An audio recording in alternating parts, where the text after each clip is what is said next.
आजू मिथिला नगरिया ने हाल सखिया, आजू मिथिला नगरिया ने हाल सखिया, चारों दुल्हा में बड़का कमाल सखिया, चारों दुल्हा में बड़का कमाल सखिया।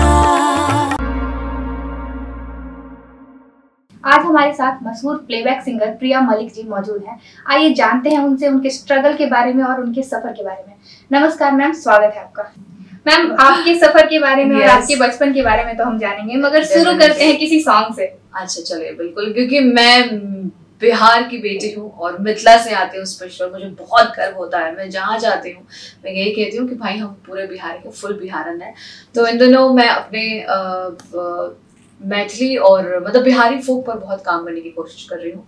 और मैं हमेशा कहती हूँ कि बीइंग ए यूथ हमारी ये जिम्मेदारी होती है कि हम अपनी पारंपरिक रचनाओं को, चाहे वो हमारे सुर के जरिए या डांस के जरिए या जो भी आर्ट, एक क्योंकि आर्ट तो होता ही है कि हमारे इमोशन से कनेक्ट करते हैं। Art is all about connecting your emotions with everyone, चाहे वो संगीत हो, चाहे वो पोइट्रीज हो। तो सरस्वती माँ की कृपा है कि मेरे अंदर गायन का जो है थोड़ा बहुत गुण आया है, जिसको मैं बचपन से परस्यू कर रही हूँ एज अ करियर। तो मैथिली म्यूजिक पर काफ़ी काम कर रही हूँ और इन दिनों मेरा एक गाना बहुत ही वायरल और बहुत ही सबको पसंद आ रहा है, दैट इज आजू मिथिला नगरिया ने हाल सखिया, जो कि हमारे राम जी के ऊपर है। क्योंकि हम सब जानते हैं कि राम जी हमारे पाहुन हैं, दामाद हैं। तो उनको उनकी जो साली और सरहज होती है, वो कहती है कि सब अच्छे हैं लेकिन जो 4 दुल्हा हैं उसमें जो सबसे बड़े वाले हैं वो सबसे कमाल है। तो उससे मैं शुरुआत करना चाहती हूँ। आजू मिथिला नगरिया ने हाल सखिया, आजू मिथिला नगरिया ने हाल सखिया, के चारों दुल्हा में बड़का कमाल सखिया, चारों दुल्हा में बड़का कमाल सखिया, जेकरा लागी जोगी मुनि जप तप कइले, से मोरा मिथिला में पाहुन बन के अइले, कि आज लोढ़ी से सिकाए इनके गाल सखिया, आज लोढ़ी से सिकाए इनके गाल सखिया, चारों दुल्हा में बड़का कमाल सखिया। आजू मिथिला नगरिया ने हाल सखिया, आजू मिथिला नगरिया ने हाल सखिया, चारों दुल्हा में बड़का कमाल सखिया, चारों दुल्हा में बड़का कमाल सखिया।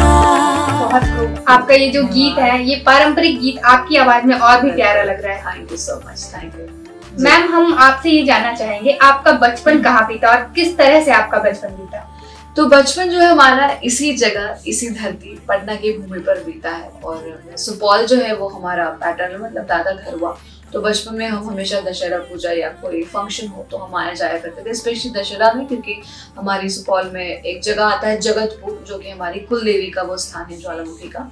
तो हम अक्सर जो है क्योंकि वहाँ पर हमारे यहाँ पूरा बहुत बड़े तरीके से, बहुत बड़े लेवल पर दशहरा में पूजा पाठ हुआ करता था, तो वो जाया करते थे। पर हाँ, मैं प्रॉपर बिल्कुल पटना से हूँ और एस रजा गर्ल्स हाई स्कूल से मेरा एजुकेशन हुआ है, और जेडी वुमेन्स, जिसे हम मस्ती में जवानी दीवानी के नाम से जाना जाता है, वहाँ से जो है वो मेरी पढ़ाई हुई है, यानी 12th हुई है। तो पूरा बचपन जो है वो यही बीता है। पर हाँ, क्योंकि बचपन से मुझे गाने का बहुत शौक था, मतलब मेरे फैमिली में म्यूजिक था पर किसी ने करियर के ऑप्शन में उसको नहीं रखा। पापा बुआ सब गाते थे, दादाजी गाते थे, मम्मी भी गाती थी। तो बट किसी ने, क्योंकि पहले के ज़माने में और स्पेशली जब हम बिहार की बात करते हैं तो अक्सर देखा जाता है, and it's a better truth की मतलब बिहार अगर हो तो सब यूपीएससी की ही बात करते हैं, which is very good. We are very proud कि हमारे इस धरती से इतने सारे कमाल के, चाहे हम अध्यात्म के क्षेत्र में देखें, हम राजनीति के क्षेत्र में देखें, सब निकले हैं। पर कला के क्षेत्र में भी मुझे लगता है कि बहुत सारे ऐसे आर्टिस्ट निकले हैं जिन्होंने देश दुनिया में नाम किया है।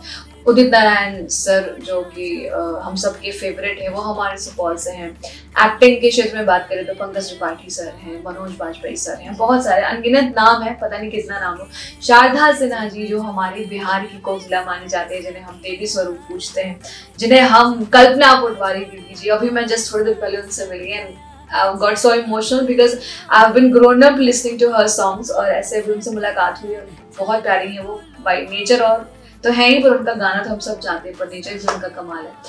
तो इन सबको सुनते सुनते मैं भी बड़ी हुई हूँ इसी शहर से, यही इसी गली में घुमा करती थी, यही सब, ये जो पूरा एरिया है ये सारा मेरा एरिया है, तो यही से शुरुआत हुई। और पर हाँ, पहले मैं डांस करती थी एक्चुअली, पहले मुझे, क्योंकि आई वाज अ चाइल्ड जो कि बहुत बबली, बहुत शैतान, एकदम शांत कहीं बैठना है, किधर किधर गिरते पड़ते रहती थी।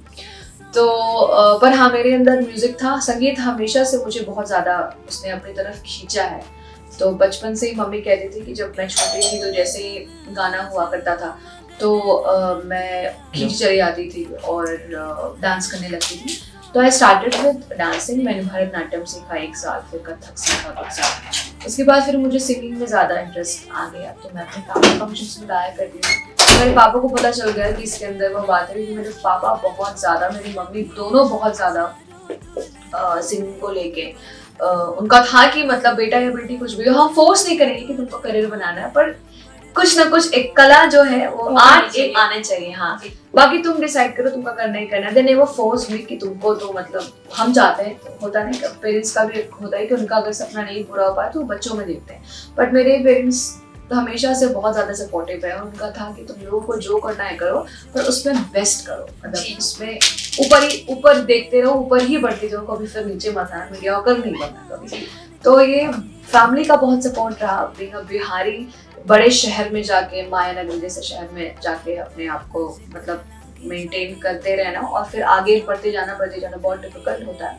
पर मुझे लगता है कि मैंने बहुत कम उम्र में शुरुआत की थी और इसका फायदा मुझे बहुत हुआ। और फिर मेरी जर्नी फिर पटना से मुंबई की यात्रा जो है वो इसी तरीके से शुरू। तो मुझे बड़ा अच्छा लगता था पब्लिक में ऐसा रहना, पर पब्लिक से अलग रहना, कि सारा ध्यान जो है आपकी ओर हो। तो मुझे लगता है कि कहीं ना कहीं वो ऊपर से कान्हा ने मतलब लिख के ही भेजा था कि तुम्हारे लिए यही बना है, तो मुझे कुछ सोचना ही नहीं पड़ा।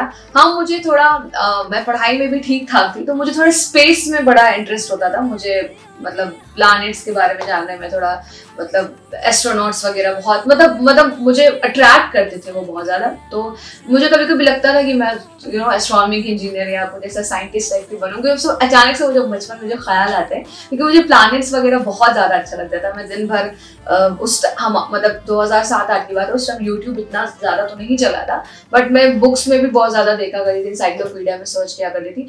But at the same time मुझे हमेशा से, जैसे कि मैंने कहा कि मुझे भीड़ में और अलग से उठ कर आना, जहाँ पे लोग सिर्फ मेरी सुने, मुझे देखें, ये मुझे बहुत अच्छा लगता था। क्योंकि इसकी शुरुआत एक्चुअली फैमिली फंक्शन से ही होती थी, क्योंकि जब मैं फैमिली में जाती थी तो I was the only child जो डांस करती थी या गाना गाती थी। तो बाकी सब जो मेरे परिवार में जो मेरे भैया हैं, मेरे कजिन्स हैं, like they all are engineers हैं, CA है, डॉक्टर है। तो सबकी जो आकर्षण की जो पॉइंट है वो मैं बनती थी, क्योंकि फैमिली फंक्शन होता था तो प्रिया चाहिए, तो मैं ही डांस करती थी, मैं ही गाती थी। तो वहां से जो वो अटेंशन मिलना जो शुरू हुआ ना, तो वो मुझे बहुत अच्छा लगने लगा। फिर ऑटोमेटिकली मेरे पापा को बोला मुझे डांस करना है, तो हमने डांस सीखा। फिर मुझे सिंगिंग में इंटरेस्ट आया। फिर 2007 में एक कंपटीशन होता है सुर तरंग, जो कि बहुत नेशनल लेवल पे होता है, हर स्टेट में से बच्चे सेलेक्ट किए जाते हैं। फिर दिल्ली में उसका फिनाले होता है, तालकटोरा जो स्टेडियम है वहां पर इसका फिनाले होता है। तो मेरे पापा ने मुझे बस ऐसे ही डाल दिया कि चलो। तो मेरा बड़ा मन था, मतलब पापा ने, मैं इस टाइम डांस सीखती थी और मेरे जो डांस के गुरुजी थे उसके नीचे जो है सिंगिंग क्लास चलती थी। तो मैं अक्सर जब डांस क्लास खत्म हो जाता था तो वहाँ पे बैठ के सुना करती थी, तो मुझे बड़ा अच्छा लगता था। तो वहीं पे एक पैम्फलेट था इस कंपटीशन का, तो मेरे पापा ने बोला कि चलो तुमको ऐसे ही डाल देते हैं। तो मैंने बोला ठीक है। और मैं कभी टचवुड में कभी स्टेज पर, मुझे होता नहीं बहुत कलाकारों को स्टेज फेयर हो जाता है जब आप पहली बार परफॉर्म करते हो, मुझे कभी टचवुड अभी तक मुझे नहीं हुआ। मुझे स्टेज के पहले एंजाइटी थोड़ी होती है कि क्या करूँ, क्योंकि मैं खा ही नहीं पाती हूँ। जब भी मेरी परफॉर्मेंस होती है, अभी मैंने कितने 100 परफॉर्मेंस कर ली मुझे याद, मेरी इतने पूरे इंडिया घूम चुकी है, पर अभी भी मेरी एक आदत है कि परफॉर्मेंस से पहले मेरे अंदर जो है खाना नहीं जाता, गाने के बाद ही मेरा खाना होता है। तो वो एक एक्साइटमेंट एक्चुअली होती है। तो मैं बहुत छोटी थी, आई वाज जस्ट 7, 2007 की बात है, हाँ 6-7 साल की थी। तो फिर मैं IMA हॉल जो है हमारा पटना में, वहीं पर ये कंपटीशन का पहला राउंड था और मैंने कभी म्यूजिक पर नहीं गाया था, मुझे सुर समझ में नहीं आते थे क्या होता, बस मैं गाती थी। तो मैंने पहली बार परफॉर्म किया और कृष्ण की कृपा और सरस्वती माँ की कृपा कि मैं बहुत सुर में गाई, ऐसा मेरे गुरुजी कहते हैं, क्योंकि उस शो के जो जज थे वही फिर आगे जाके मेरे गुरु बने थे। श्री विजय सिंह उनका नाम है और जयपुर घराने से हैं वो। तो फिर मैंने बहुत सुर में गाया तो मेरा वहाँ सिलेक्शन हो गया। अब यहाँ से जाना था दिल्ली, तो दिल्ली हम गए, पहली बार मैं दिल्ली गई थी तो वेरी एक्साइटेड, ओवर एक्साइटेड। चाहे हम पूरे फैमिली गए थे, मैं, मेरा भाई छोटा, मम्मी पापा, और एक्चुअली वो एक बहाना था, हम घूमने के लिए गए थे दिल्ली। कंपटीशन तो एक बहाना था। तो हालांकि वहाँ पे मेरा सिलेक्शन नहीं हुआ, हालांकि वहाँ पे मैंने बहुत अच्छा परफॉर्म किया, पर नहीं हुआ क्योंकि मैं ट्रेंड नहीं थी और वहाँ पर बच्चे काफी ट्रेंड थे। उसमें अलग अलग कैटेगरीज था, सब जूनियर, जूनियर और सीनियर।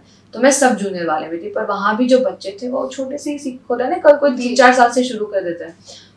तो मेरी भी बहुत कम उम्र थी, तो मुझे स्टेज का एक एक्सपीरियंस हुआ वहां से। फिर वहीं से जो मैंने जो लोगों का सुनना शुरू किया ना, मुझे लगा अरे वाह ये क्या है, ये क्या है, चकाचौंध एकदम, कैमरा दिस दैट, इतने लोग, हजारों में लोग, इतना बड़ा स्टेज, तो मुझे, और सब आपको एकदम पूरी जनता एक चुप होकर सिर्फ किसी एक को सुन रही है। तो वहां से जो ना मुझे किक मिला। आजो मिथिला नगर आने हाल सखिया, आजो मिथिला नगर आने हाल सखिया, चारों दुल्हा में बड़का कमाल सखिया, चारों दुल्हा में बड़का कमाल सखिया।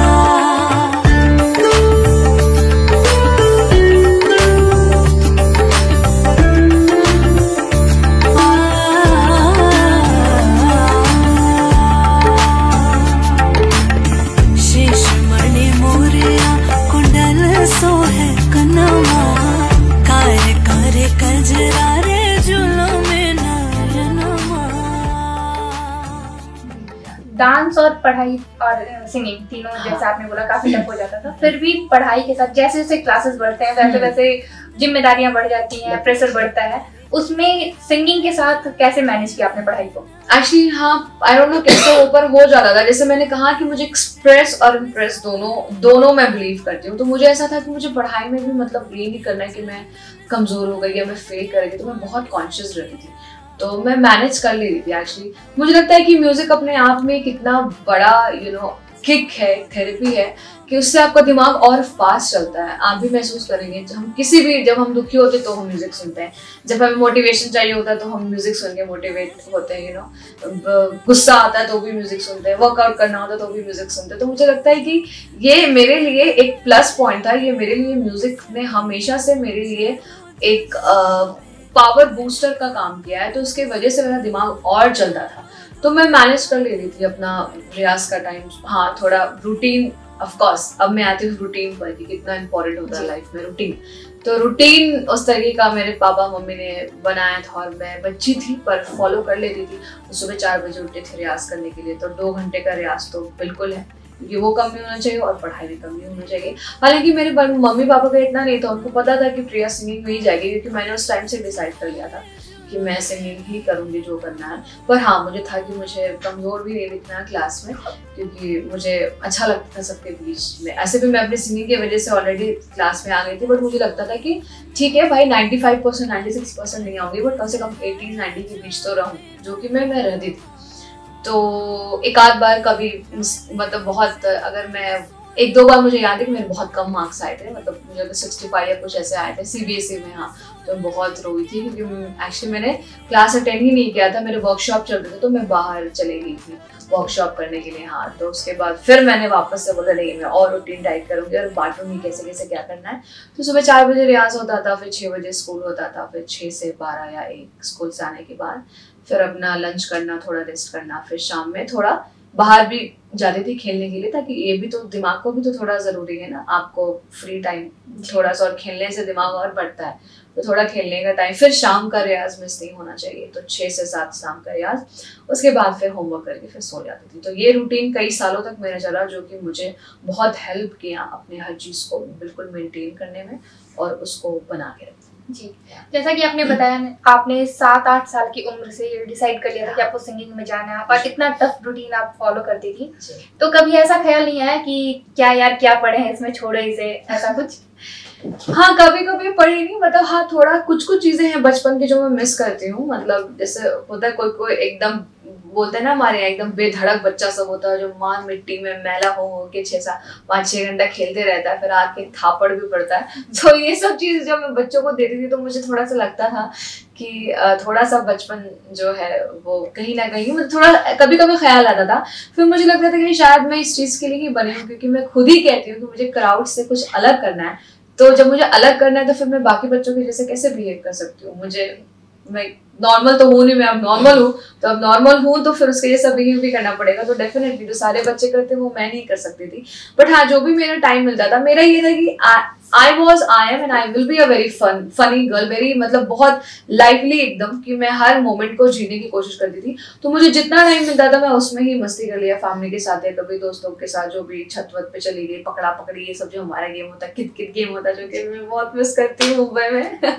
तो ये सारे गेम्स जो है, बुढ़िया कबड्डी एंड ऑल, यस, लुका छुपी, मुट्ठी चोर, ये सब बहुत तो खेलती थी। और मेरे कजन आसपास ही रहते थे, मतलब आई हैव ग्रोन अप हम सब जो है वो दादी नानी के घर पे ही हम सब बड़े बड़े हैं, हमारे आसपास ही था। तो मेरे जितने भी कजन थे, मौसी के बेटे, मौसी की बेटी, तो लाइक हम we used to like catch up together और हम साथ में मस्ती करते थे। तो सब चीज मैनेज हो जाता था। और फिर म्यूजिक का तो मुझे टेंशन था नहीं, क्योंकि वो तो मेरा ही था। तो प्रैक्टिकल तो बहुत अच्छा गया था, थ्योरी में भी मुझे पहले से मतलब क्योंकि वो सब मैं बचपन से सीखते आया हूँ, तो वो सब तो कोई टेंशन नहीं था।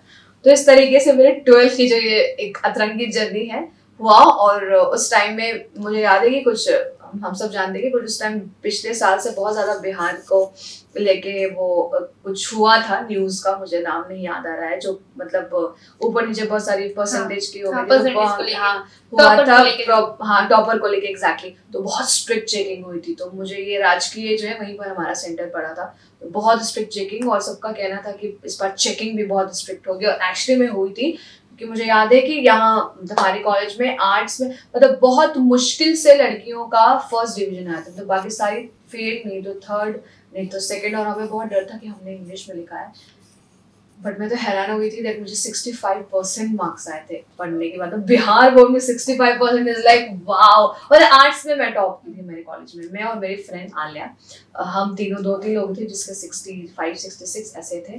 तो we were like toppers art में। तो मैंने बोला वाह देना पड़े। फिर इसमें भी पेरेंट्स को सेटिस्फैक्शन नहीं होता है, आया रिजल्ट, मम्मी पापा पूरे कूद गए। अब देखिए बिहारी, जो टिपिकल बिहारी आ ही जाती, वही बोलती है एक हफ्ता पढ़ी तो 65 आया, एक महीना, एक साल पढ़ी तो तुम तो रिकॉर्ड तोड़ दी थी, कभी इतना किसी को मार्क्स ही नहीं आता पूरे उसमें। हम बोले मम्मी चलो अभी खुश रहो, अभी हो गया।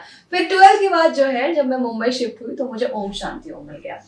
तो रियलिटी शो 3-4 महीने तक चला। तो जिस कॉलेज में मैंने एडमिशन लिया था वहाँ मुझे इतना अलाउ नहीं कर रहे थे कि आप इतना गैप लें, और मुझे वैसे भी म्यूजिक सही करना था। तो फिर मैंने ड्रॉप कर दिया, क्योंकि उसके बाद मुझे फिर काम मिलने लगा था छोड़, और फिर डेली ट्रैवल इतना दूर करना। तो मुझे लगा कि मैं ग्रेजुएशन के सर्टिफिकेट के लिए मैं इतना टाइम अभी वेस्ट नहीं कर सकती। और जो वहाँ पे जो था ऑलरेडी वो मैं बचपन से सीख चुकी थी, मतलब वो मैं पहले ही सीख चुकी थी। तो मुझे लगता है कि मैं सिर्फ एक नाम के लिए, मुझे डिग्री के लिए मुझे नहीं करना, बिकॉज ये ज़्यादा इंपॉर्टेंट है। ये काम के लिए मैंने बचपन से मेहनत किया। तो मैं कहीं भी जाती हूँ तो लोग मेरी आवाज़ सुनते हैं, मुझसे मेरा डिग्री नहीं पूछते या डिग्री नहीं मांगते कि आप दिखाइए ग्रेजुएशन है तभी आपको हम स्टूडियो में एंट्री करने देंगे। तो फिर मैंने उसको ड्रॉप करके अभी मैं पूरी तरीके से अपने आप को मैंने संगीत को समर्पित कर दिया। आप अपने किस सॉन्ग को अपने करियर का माइलस्टोन मानती हैं? सॉन्ग तो अभी नहीं बोलूंगे, क्योंकि अभी बहुत सारे गाने आने वाले हैं। अभी जस्ट मेरा डेब्यू है एक्चुअली बॉलीवुड में as a proper playback singer अगर कहें तो। भुज मूवी अभी आई थी, उसमें एक आरती है जो कि बहुत बड़ी है, तो उसको सुनाना अभी पॉसिबल नहीं है। वीर गाथा जो कहते हैं कि वीर रस की वो कविता है बेसिकली, तो शंकर महादेवन सर और मेरी आवाज में थी। पर हाँ, अभी इंडिपेंडेंट म्यूजिक का बहुत जमाना है, हम सब जानते हैं। तो मेरे 2 गाने, नीरज श्रीधर सर जो कि बॉलीवुड के बहुत ही नामचीन सिंगर हैं और अभी एज अ कंपोजर भी हैं, तो उन्होंने ये गाना एक एल्बम प्रोड्यूस किया था जिसको डीजे सुकेतो ने प्रोड्यूस किया था। उसमें मेरे 2 गाने आए थे, एक मैं तेरी मैरी और एक तेरे नाल। तो मैं तेरी मैरी मेरा सिंगल था और तेरे नाल जो है वो अमित गुप्ता सर के साथ आया था। बट हाँ, जनता मुझे अभी पसंद इसलिए कर रही है क्योंकि मैं अपने फोक पर बहुत काम कर रही हूँ। तो फोक और स्पिरिचुअल, क्योंकि मैं एक स्पिरिचुअल शो से ही आई थी, ओम शांति ओम, जो मुझे मिला था, तो इसलिए मैंने जो आजो मिथलाना गरिया या ए पहुना, ये सारे गाने अभी काफी वायरल हुए हैं। और टिकटॉक तो यहाँ नहीं है, बैन है, पर आउट ऑफ इंडिया नेपाल वगैरह में जो मुझे मेरे प्रशंसक ने जो मुझे पिक्चर्स भेजे थे उसके अकॉर्डिंग अभी तक 20-25 हजार से ज्यादा लड़कियों ने मेरे आजो मिथलाना गरिया गाने पर वीडियोस बनाया है। तो काफी ट्रेंड भी किया था, और ओटीटी प्लेटफॉर्म पर ये गाना बहुत ट्रेंड किया था। तो ओटीटी प्लेटफॉर्म पर गाना वगैरह में एक फोक इतना ट्रेंड करना बहुत बड़ी बात होती है। तो उन सब के लिए भी मैं काफी वो, और सोशल मीडिया हमेशा से, जैसे मैंने कहा, मुझे सोशली एक्सप्लोर करना बहुत पसंद है। तो सोशल मीडिया पर अभी आप सबके प्यार से बहुत अच्छा चल रहा है। अभी जस्ट मेरा Instagram, I've just crossed 1.3 million followers on Instagram, और अभी फेसबुक पे भी अभी 3 लाख जस्ट होने वाले हैं। तो सोशल मीडिया, इन्फ्लुएंसर और गाना जो है अब चल रहा है। बट आने वाले टाइम में, अभी तो कोविड की वजह से बहुत सारी चीजें जो है वो नहीं आ पाई, पर आने वाले कुछ महीनों में आप मेरे सिंगल्स बहुत बड़े लेवल पे देखेंगे, और आशा करती हूँ कि मूवीज में भी बहुत जल्दी आप लोगों को मेरे हिट गाने सुनने को मिलेंगे। आपके फॉलोअर्स के लिए आपको बधाई। और आपका जो 2 गाना अभी आपने जिसके बारे में जिक्र किया, हम उसमें से एक गाना कम से कम सुनना जरूर चाहेंगे। ओके, चलिए मैं तेरे नाम आपको सुनाती हूँ, जो कि अमित गुप्ता ने और मैंने गाया है।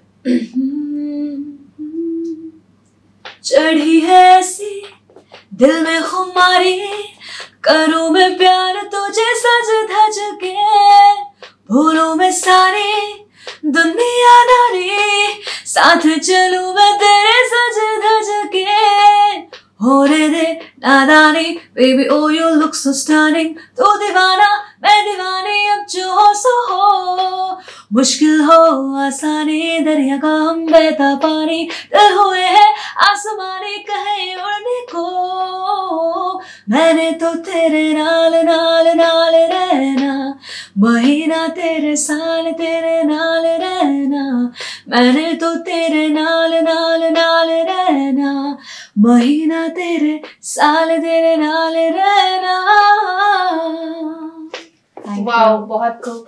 आपकी जो आवाज है वो फोक के साथ साथ ये अभी जो सॉन्ग्स चल रहे हैं दोनों में ही बहुत अच्छी लगती है। थैंक यू सो मच शायरी। और मैं कहना चाहती हूँ कि इनका जो नाम है सुनिधि इतना प्यारा है, बिकॉज मुझे ये बहुत ज्यादा पसंद है, क्योंकि सुनिधि चौहान की मैं बहुत बड़ी फैन रही हूँ। I have grown up listening to her song. तो आप गाती भी हैं क्या थोड़ा? नहीं मैं गाती है, बट मेरा जो नाम है वो मेरे अंकल ने सुनिधि चौहान के नाम पे रखा था। अरे वाह, क्या बात है, बताइए। बहुत बहुत थैंक यू सो मच। और आप जैसा कि अभी चल रहा है कि लोग ट्रेंड को फॉलो करते हैं, जो ट्रेंड चल रहा है उसी को फॉलो करते हैं, इसमें आपने अपने फोक सिंगिंग को, फोक सॉन्ग को बढ़ावा दिया, उसे ऊपर लेकर गई, तो इसके पीछे आपकी सोच क्या थी? सोच ये थी, मैं हमेशा से कहती हूँ कि मिट्टी से जुड़े रहना बहुत पसंद है बचपन से, क्योंकि शिक्षा दीक्षा और हम जो मेरे मम्मी पापा है उन्होंने जिस तरीके का संस्कार जिस जगह से हम आते हैं और गुरु शिष्य परंपरा से बिल्कुल सीखी हूँ मैं, तो उसमें यही है। तो हम दिन 9-10 घंटे बैठे रहते थे गुरुजी की क्लास में, एक ही जगह पर जमीन पर बैठे रहते थे, और प्रॉपर संगीत की जो शिक्षा होती है गुरुकुल जैसे वैसे हमारी होती थी। हालांकि गुरुकुल तो पहले बहुत स्ट्रिक्ट हुआ करते थे, बट एक चीज है कि इस चीज में मैं बहुत सौभाग्यशाली समझती हूँ कि थोड़ी चीजें जो है मुझे भी मतलब जो मिलनी चाहिए, जो मेरा शौक था कि मुझे एकदम प्रॉपर एकदम पारंपरिक तरीके से चीजों को सीखना है, तो वो सब सीखने का मौका मिला। तो मेरी सोच यही है कि जिस जगह से मैं आती हूँ उस जगह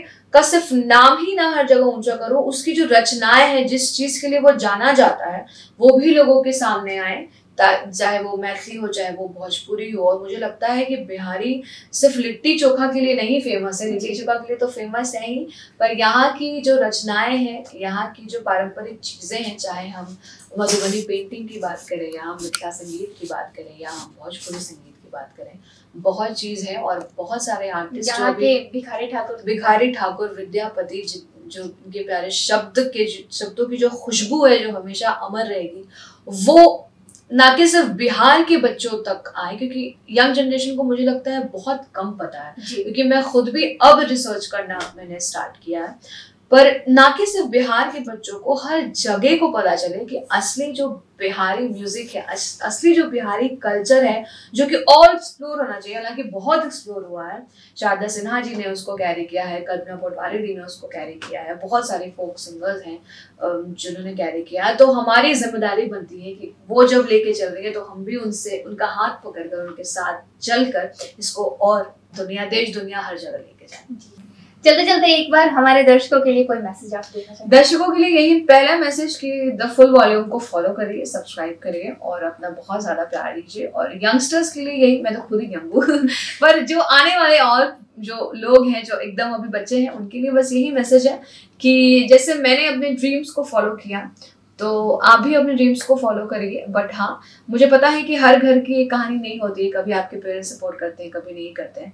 अगर करते हैं तो बहुत अच्छी बात है, करते हैं तो उसका फायदा उठाइए और उसका फायदा अपने मेहनत में करके, अपने मेहनत को जमा के उठाइए, मेहनत करिए, बहुत मेहनत करिए। चाहे आप जो भी करते हैं, अगर आपको आईएएस बनना है तो आईएएस बनिए, सिंगर बनना है सिंगर बनिए, पर एकदम रम जाइए और हर जगह देश दुनिया का अपना नाम रोशन करिए। जिनके पेरेंट्स नहीं सपोर्ट करते हैं उनको बाकियों से थोड़ा, उनको देख के वो इंस्पायर हो जाए। आप बच्चे कन्विंस करने की कोशिश करो, मुझे लगता है कि वो आपके माता पिता हैं तो आपकी बातों को जरूर मानेंगे। और अगर नहीं मानते तो हम जैसे लोग हैं मोटिवेट करने के लिए, बीच बीच में आप हमारे वीडियोस देखते रहिए, तो पेरेंट्स को भी लगेगा कि नहीं, इस अगर आर्ट में भी जाना है तो, क्योंकि हर क्षेत्र में पॉसिबिलिटी तो हर जगह है। और अगर हम चाहेंगे कि हम थोड़ा ही समय दें और तुरंत हमें सक्सेस मिल जाए तो ऐसा तो कहीं नहीं है। इतिहास गवाह है कि हर अच्छी चीज जो है, हर अच्छा एक सक्सेस जो है, बहुत त्याग, बहुत कठिन परिश्रम सब मानता है, पूरा खून पसीना सब लगाना पड़ता है, तब जाके आप उस मुकाम पर पहुंचते हैं। तो सारे यंगस्टर्स के लिए यही मैसेज है कि आप जो भी करें पूरी फुल एकदम डेडिकेशन से करें और अपना तन मन धन जो है और अपना पूरा समय एक अच्छे रूटीन, स्ट्रिक्ट रूटीन के साथ, जिसमें सब कुछ हो, फन भी हो, पर एक स्ट्रिक्ट डिसीजन जहाँ पे आप ले सके, एक स्ट्रिक्टनेस हो कि मुझे अगर ये चीज करनी है तो मुझे यही चीज करना है। तो सब उसमें मस्ती भी डालते हुए और थोड़ी सी सीरियसनेस के साथ जो है आप वो चीज परस्यू करें। आपने अपना समय हमें दिया, इसके लिए आपको बहुत धन्यवाद। Thank you so much.